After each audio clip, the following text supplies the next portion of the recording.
ఎందుకు బీఆర్ఎస్ పార్టీయే తెలంగాణకు శ్రీరామ రక్ష?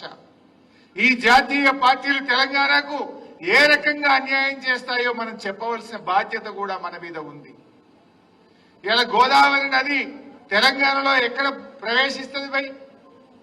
మన నిజామాబాద్ జిల్లా కందకుర్తి కాడ ప్రవేశిస్తుంది. మా జుక్కల్ కాన్స్టిట్యున్సీలో వస్తుంది. కందకుర్తిలో గోదావరి వచ్చి తెలంగాణ గుండా ప్రవహించి కింద పోయి ఆంధ్రలో కలుస్తుంది.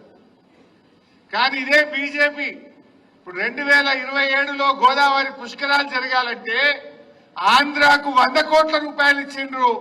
8 ఎంపీలు గెలిపిస్తే తెలంగాణకు గుండు సున్నా పెట్టింది. మరి గోదావరి నది తెలంగాణలో లేదా? గోదావరి పుష్కరాలకు బీజేపీ ఎందుకు నయా పైసా తెలంగాణకు ఇవ్వదు అని నేను అడుగుతా ఉన్నా. గోదావరి నది తెలంగాణలో బారణ ప్రవహిస్తుంది. ఆంధ్రలో ఉండేది 10-20 పైసలు. మరి ఆంధ్రాకేమో 100 కోట్లు ఇచ్చినావు, తెలంగాణకు ₹1 ఇవ్వకపోతే ఈ గెలిచిన 8 ఎంపీలు ఎందుకు మాట్లాడరు? 2 కేంద్ర మంత్రులు ఎందుకు నోరు మూసుకుంటారు? మనం అర్థం చేసుకోవాల్సింది ఏంది?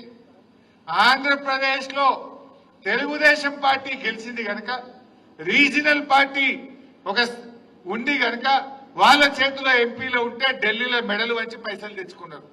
ఇలా బీజేపీ 8 ఎంపీల జాగల బీఆర్ఎస్ పార్టీకే 8 ఎంపీలు ఉంటే ఢిల్లీ మెడలు వంచి పైసలు లేకపోదుమా?